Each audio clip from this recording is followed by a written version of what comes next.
आप सभी को ये तो पता ही होगा कि जो धन की देवी हैं वो है माता लक्ष्मी। मगर क्या आप लोगों को पता है कि जो धन संपत्ति के जो स्वामी हैं वो है साक्षात कुबेर देवता। तो हेलो दोस्तों, मैं ब्रज शर्मा स्वागत करता हूँ आप लोगों का आपके अपने चैनल इन्फोबस क्रिएशंस पे। चैनल को आपने अभी तक सब्सक्राइब नहीं किया है तो जल्दी से सब्सक्राइब का बटन दबा दें और बेल आइकन कॉल पे कर लें, ताकि जब भी कोई न्यू वीडियो आए तो उसकी नोटिफिकेशन आप लोगों को मिल जाए। तो दोस्तों, आज हम बात करेंगे जो धन के स्वामी हैं कुबेर देवता, उनके बारे में।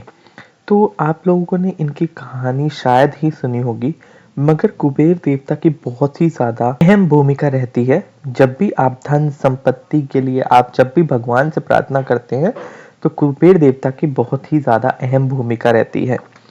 तो जो आपको पता होगा कि जो रावण की जो सोने की लंका थी वो स्वयं रावण ने नहीं बनाई थी, बल्कि जो जो पूरी की पूरी लंका बनाई गई थी वो साक्षात कुबेर भगवान ने अपनी लंका को तैयार करवाया था। अब ऐसा क्यों किया कुबेर ने? जब कुबेर ने मतलब जब भगवान शिव के आशीर्वाद से जब कुबेर देवता बनी तो उन्होंने क्या किया था, उनको बहुत सारी संपत्ति मिल गई थी। उनको इतना ज्यादा धन मिल गया था कि इतना धन की जो वृद्धि होती ही रहती थी उसकी। तो इतने धन के साथ में उनको पास में सोना इतना हो गया था कि उसकी वृद्धि लगातार बढ़ती ही जा रही थी। तो अब इतना सोना प्राप्त करने के बाद में कुबेर ने क्या किया, कुबेर ने उसके ऊपर घमंड किया। तो इतना घमंड होने के बाद कुबेर ने अपनी एक पूरी की पूरी लंका बनवा ली, अपनी एक पूरी की पूरी सोने की नगरी बनवा ली, ताकि वो सभी देवताओं को नीचा दिखा सके। अब इतना करने के बाद में कुबेर ने क्या किया, सब जितने भी देवी देवता थे उनको उन्होंने अपने घर बुलाया और उनको भोजन के लिए बुलाया, ताकि वो ये दिखा सकें कि उनका शौर्य कितना बड़ा है।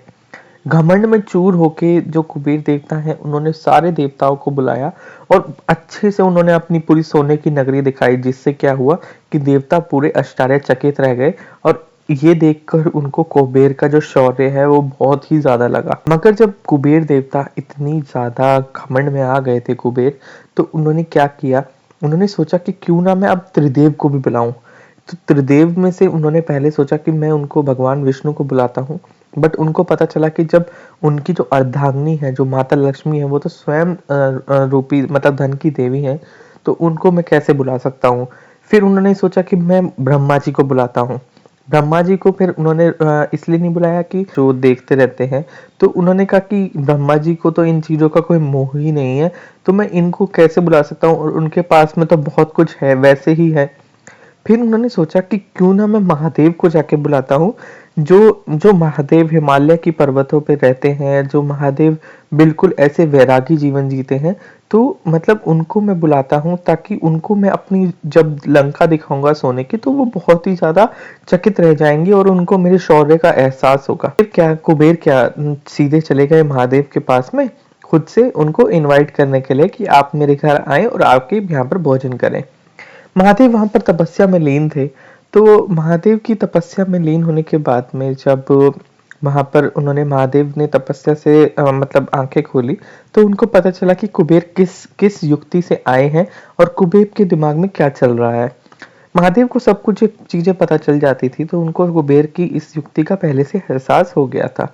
तो महादेव ने क्या कहा कि मैं तो थोड़ा सा मतलब आ नहीं पाऊंगा, क्योंकि मेरे को बाकी कार्य अपने करने हैं। तो मैं क्या करता हूँ, आपके यहाँ पर अपने पुत्र गणेश को भेज दूंगा, ताकि उससे आपका जो जो मान है, आपने मुझे ऐसे न्योता दिया है, तो मैं अपने पुत्र गणेश को भेजूंगा ताकि उससे आपका पूरा पूरा मान का मैं सम्मान कर सकूं। तो कुबेर ने ये सोचा कि कोई बात नहीं, जो उनके पुत्र हैं गणेश हैं उनको मैं बुलाऊंगा और उसके बाद में अपनी पूरी लंका, जो भी उनके सोने की लंका है, सोने की नगरी है, वो दिखाऊंगा, जिससे फिर गणेश जी हैं जो वो अपने मतलब पिता को इसका उसका गुणगान करेंगे। तो ये सोचकर उन्होंने क्या किया कि अपने मतलब गणेश जी को बुला लिया। फिर जब गणेश जी आए कुबेर की लंका, कुबेर की नगरी में, सोने की नगरी में, तो कुबेर ने कहा कि चलिए मैं आपको पूरी नगरी दिखाता हूँ सोने की। तो गणेश जी को उनसे कोई मतलब ही नहीं था। गणेश जी ने कहा कि मेरे को तो भूख लगी है, तो अगर आप बुरा ना माने तो मैं वैसे ही मतलब इतनी दूर से आया हूँ चल के, और मुझे बहुत तेज भूख लगी है, तो आपने भोजन के लिए मुझे बुलाया था, तो आप क्यों ना मुझे पहले भोजन करा दें। तो कुबेर ने ये सुन के उनको कहा कि ठीक है, आप बैठिए, आप विराजमान होइए और मैं आपको भोजन कराता हूँ। अब धीरे-धीरे जैसे-जैसे ग गणेश जी को खिलाने लगे, तो गणेश जी और उनके मूषक राज ने सारा का सारा खाना खा लिया। अब जितना भी खाना उन्होंने बनवाया था वो सब खत्म हो गया। अब उन्होंने ये चीज़ देख के उन्होंने क्या किया कि और अपने जितने भी सेवक थे सबको अपनी अपनी नगरी के जितने भी सेवक थे सबको लगा दिया कि आप गणेश जी के लिए और खाना बनाएँ। अब वो जितना भी खाना बनवाते थे गणेश जी खा जाते थे। अब गणेश जी का जो पेट था वो बहुत ही ज्यादा जब भरता था जब उनको स्वयं माता पार्वती अपने हाथ से एक निवाला खिला देते थे, तो गणेश जी का पेट भर जाता था। तो अब कुबेर के खजाने के आगे और उनका माता पार्वती का जो भोजन कराना था वो कुछ भी नहीं था। तो कुबेर उनको बहुत सारा खाना खिलाते गए गणेश जी ने सब खा लिया। जब सब खत्म हो गया तो गणेश जी ने जो उनकी थाली थी, सोने की थाली, सब कुछ वो भी खा लिया। उसके बाद में धीरे धीरे गणेश जी सब कुछ खाने लगे। तो कुबेर देवता मतलब परेशान हो गए। कुबेर देवता कहते कि मैं तो कुछ भी खिला लूंगी, तो खाते ही जा रहे हैं, मैं तो इससे कभी पेट भरवा ही नहीं पाऊंगा। उन्होंने फिर गणेश जी से निवेदन किया कि मैं शायद आपको भोजन ना करवा सकूं, आप मुझे क्षमा करें। तो गणेश जी वापस आए और उन्होंने आके महादेव को बोल दिया कि आपने कैसे दरिद्र के घर में भेजा है मुझे, और मेरे को तो वो भोजन तक नहीं करा पाए। तो यह लीला देखकर महादेव पहले ही हंस रहे थे, क्योंकि महादेव को पता था कि ऐसा कुछ होने वाला है और उनको कुबेर का जो घमंड था वो तोड़ना था।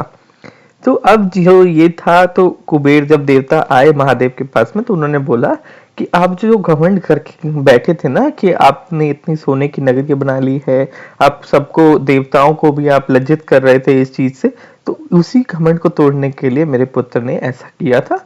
और उससे जब कुबेर देवता को पता चला कि हाँ मतलब ये चीजें थी, तो फिर कुबेर देवता को बहुत ही ज्यादा बुरा लगा और उन्होंने क्षमा याचना मांगी महादेव से, और ये प्रण लिया कि आगे से वो ऐसी कोई भी हरकत नहीं करेंगे। अब यही नहीं, मैं आप लोगों को एक कुबेर की कहानी बहुत अच्छी बताता हूँ। कुबेर जी तो थे वो, मतलब जो उनका जो पिछला जन्म था उसमें वो थे एक चोर। अब कुबेर को मतलब जितने भी सोने चांदी की चीजें होती थी उनको बहुत ज्यादा पसंद थी। तो अब एक दिन ऐसा क्या हुआ कि उन्होंने क्या किया, मंदिरों में चोरी करनी शुरू कर दी। अब मंदिरों में सोना चांदी हीरे जवाहरात सब कुछ वहां से लूटना शुरू कर दिया। तो ऐसे ही एक दिन भगवान महादेव के शिव जी के घर में चले गए वो, और वहां पर जाके उन्होंने चोरी करनी शुरू करी। अब रात के अंधेरे में उनको दिखाई नहीं दे रहा था, तो उन्होंने सोचा कि क्यों ना मैं दिया जला लेता हूँ और चोरी कर लूंगा। तो उन्होंने दिया जलाया। अब वो दिया बार बार बुझ जाता था। तो जैसे जैसे उन्होंने दिया जलाया तो वो दिया बार बार बुझ जाता, तो बार बार वो जलाते, और ऐसे ऐसे करके बहुत बार उन्होंने दिया जलाया।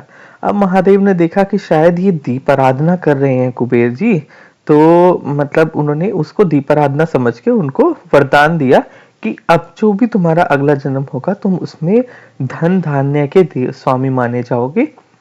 तो ये चीजें उसी के बाद में जो अगला जन्म जो हुआ था उनको कुबेर को जो है वो धन का स्वामी बना दिया गया था। तो ये चीजें बहुत ही ज्यादा हैं, और ऐसा ही नहीं, मैं आपको अभी एक और चीज भी बताऊंगा। कुबेर जो थे वो थे रावण की जो मौसी है उनके पुत्र। अब वैसे तो वो राक्षस वंश में पैदा हुए थे, तो मतलब ये था कि उनका जो मतलब शौर्य था वो पहले से ही था, मगर जो उनके पास में धन का जो उनको स्वामी बोला जाता था, बट उनके साथ साथ एक चीज और थी, जो उनका व्यक्तिगत रूप था वो बहुत ही अलग था। उनके 3 पैर थे, उनके 8 दांत थे, उनका जो शरीर था वो सुडोल नहीं था, बेडोल शरीर था। राक्षस राज रावण वो भी इनके बड़े मतलब इनके भाई थे, जिन्होंने उनकी लंका भी छीन ली थी। तो ये थी कुछ कुबेर की ऐसी कहानी। और बट ये है कि आज जो भी अगर आप धन लक्ष्मी के लिए आप जब भी प्रार्थना करते हैं तो आप कुबेर जी की जरूर पूजा करें, कुबेर जी को भी आप उनको सम्मान दें। तो दोस्तों आशा करता हूँ वीडियो आप लोगों को पसंद आया होगा। वीडियो पसंद आया हो तो लाइक करें, शेयर करें अपने दोस्तों के साथ में। आज की वीडियो में इतना ही। धन्यवाद।